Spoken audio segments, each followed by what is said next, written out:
There. This is the first scene. You see the film company logo, then the name of the production company, then this is the first scene of the actual movie.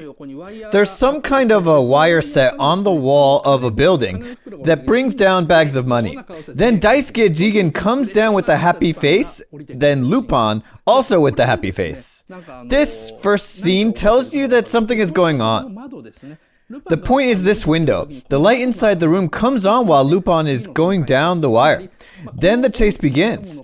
The light turning on inside the room indicates that Lupin stole money from this large building and the people inside noticed it. It also reveals what this building is. And that's, it says Monaco right here. This is a government-run casino. So, Lupin and Jigen have stolen money from a casino that the government manages in Monaco. The room in which the light just came on is probably the room in the corner of the top floor. They must have secured the wire around here. When they come down, many rooms turn on their lights. Then the two run from the back towards the screen. And you can also tell that it's night. It says Lupin stole 5 billion. I'm sure that's dollars. If you convert that to yen, they've stolen about 600 billion yen, which should be enough for both of them to quit thieving and retire for the rest of their lives. A comment just asked, how many dollar bills is 5 billion? But maybe they've stolen bonds, not just cash. Anyway, the scene starts from this escape. It's fun to look at the design of the casino. I heard the design source is a love hotel in Meguro called Meguro Emperor. So they run, and men come after to catch them. Then, here comes an Italian car, Fiat 500. They hop on it and continue the escape.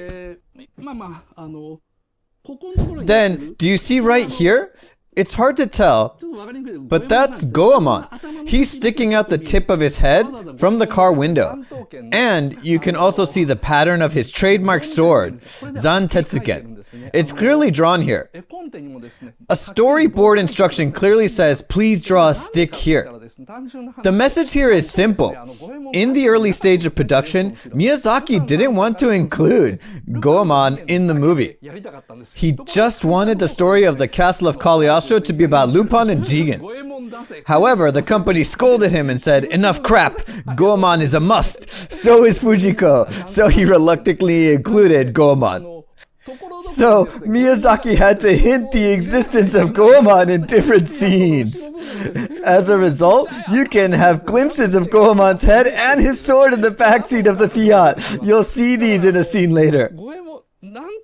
Miyazaki managed to skillfully include Fujiko in the story, but Goemon remains as this minor character without any particular role until the end. But that also maintains the focus of the movie to a buddy movie between Lupin and Jigen. So I think this was a good choice. But still, you can clearly tell that Goemon was in that car by looking at this. The car of the bodyguards is sliced into 2 pieces. If you think about it, who else can do this except for Goemon? Because Miyazaki hated to deliberately draw Goemon, he intentionally excluded the scene where Goemon is slicing the car. Instead, he shows the result. So this is what you can do the next time you watch Cagliostro on Friday Roadshow. As soon as you see the scene, you can tweet, "That's Goemon!" So after that, Lupin and Jigen drive the Fiat through the highway extremely happily. The scene after the chase is suddenly this happy driving scene. They play music like soon ta ta ta soon ta ta ta. Look at how happy Lupin looks. He looks so content. And he's driving the car so roughly. It zigzags from the left lane to the right and right to the left. It's so rough that the driver behind it gets shocked. And However, what I thought was clever was that Miyazaki let the car do the acting instead of the people. Lupin's facial expression doesn't change. Instead, he exaggerates the movement of the Fiat to show Lupin and Jigen are overly celebrating the successful steal. The car threads its way between other cars until suddenly Lupin realizes the bills were fake. And as soon as he says that, the car starts slowing down. The Fiat pulls over to the shoulder of the road. Then the other cars speedily pass it, one after another. Just before, the Fiat was passing other cars, threading its way through. But the instant Lupin is disappointed, the car slows down and is passed by all other cars. This is acting through change in speed. It's easier to use speed in acting, especially this scene is just a view from above. It's clever because this can reduce the number of drawings. The cleverness you can see in Cagliostro is, how should I say, acting this is usually done through lines, but here Miyazaki does it all through motions, and those motions are extremely limited. This movie is full of such clever ideas. That's the reason why many people call The Castle of Cagliostro a textbook of animation. Now, after Lupin realizes that the bills are fake, Lupin tells Jigen, "Let's throw them away." And he says, "These are fake. These are Gothic bills." Lupin sighs. They can now even sneak into government-run casinos. But he then says, "Great, Jigen, we've got our next job. Let's celebrate." And what he does to celebrate is to, yes, he opens the ceiling of the car and suddenly starts scattering the Gothic bills. By the way, here, that's Goemon's head. And this tiny stick is his sword. He's really there, isn't he? Miyazaki must have really hated to put him in there. Okay, now back to Lupin and Jigen. They say, "Let's celebrate." When I saw this scene, I knew it was a crazy amount of work to draw each single bill like that. I was astonished to see these bills fly in the air, but that wasn't the end. I thought, how the hell did all the bills fit inside that small car? Because they flow out like a storm. And they all fly out to the sky. And from here, the opening starts. But before the opening, did you notice? It was night when they first attacked the casino. But in the scene where they hop in the car,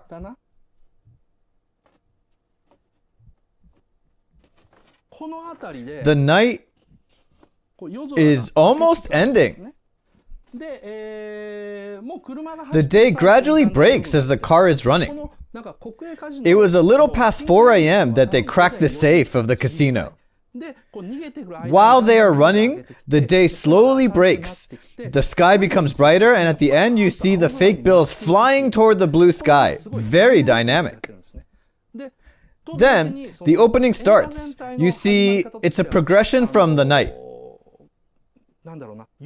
which sets a dark tone with stealing, but the tone lightens up as the day breaks. Also, the car moves from a crowd to an open space as it passes the traffic jam on the highway, one after another, until there aren't many cars around.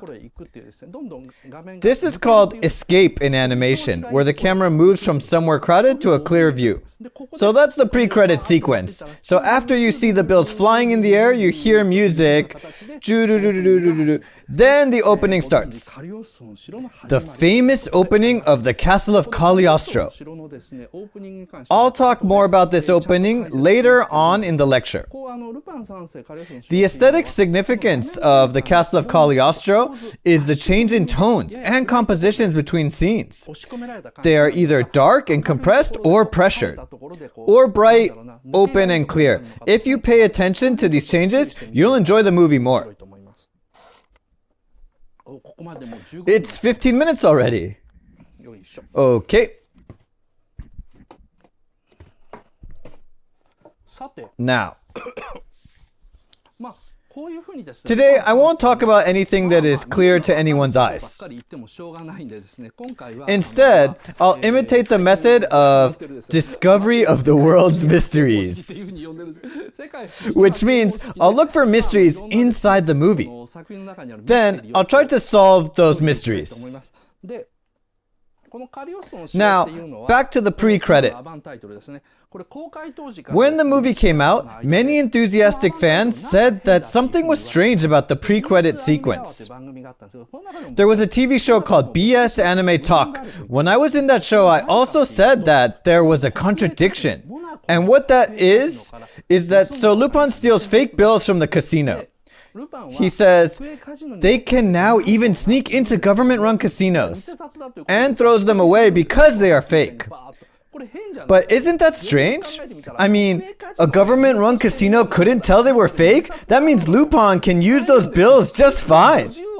And he stole $5 billion worth of them? Why throw them away? But some people say, nah. Some of those who love Lupin from their hearts say, no, Lupin only loves authentic things. Then in the climax, why does Lupin chase Fujiko, who runs away with the original edition of the fake bills? Like, no, Fujiko-chan, what is that all about? Now he wants fake bills? So there's the contradiction. Many fan magazines have pointed this out since the movie opened in theaters. The question is, why did Miyazaki portray it in such a way?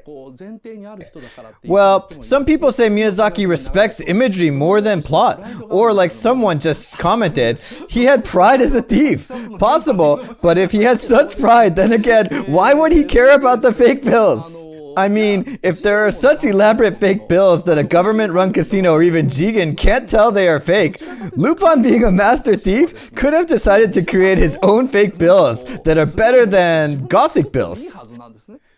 Lupin making his own fake bills can easily become a TV series episode. But why didn't he? Why did he toss them? So, I will set this as a question or a mystery for today's lecture. But first of all, let me ask you, why did Lupin toss the bills? Many of you have written comments earlier. And I have my own answer to that question, which I will tell you at the end of today's lecture. But let me see what you all think first. Okay, he thought of Clarice, he got upset, it was against his motto, to sell, it was mortifying, Miyazaki wanted a cool opening, it's his pride, to challenge again, he was young, he hates imitation, Hayao showed off his drawing skills, Hayao was being random, nice, okay, now, there is a reason for this mystery, and I think the reason is hidden in the answer to the question, why did Miyazaki make the Castle of Cagliostro in the first place? The clue to that answer can be found from the year after the release of the Castle of Cagliostro. There was an interview in October 1980, exactly a year after the release, in a magazine called Animeju. He said, all that's left for Lupin to do after being left alone in the real world is to steal a young girl's heart. That's it. It sounds a bit negative, doesn't it?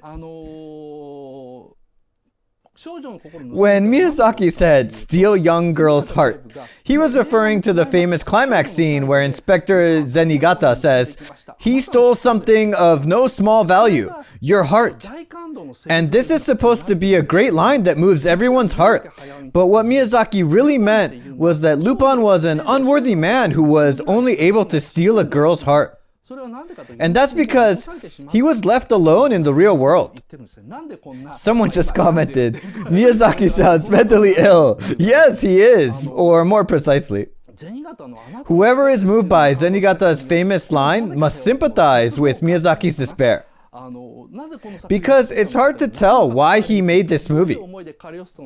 So the question is to see how Miyazaki made the Castle of Cagliostro. To do that, I made a Miyazaki timeline Cagliostro version. Yeah, the timeline of Miyazaki is getting longer and longer every time I make one for the broadcast. He was born in 1941, and after graduating from college, he entered toy animation. Well, I don't know if he was a full-time worker, but he was an official staff member. Then he spent 3 years from 1965 to 68 on The Great Adventure of Horace with Isao Takahata. And in 1971, he left toy animation with him and went to A Production to make Pee-Pee Longstocking. But the project didn't start, so he joined the TV series Lupin III. Then, between 1972 to 73, he made the 2 feature films of Panda Go Panda.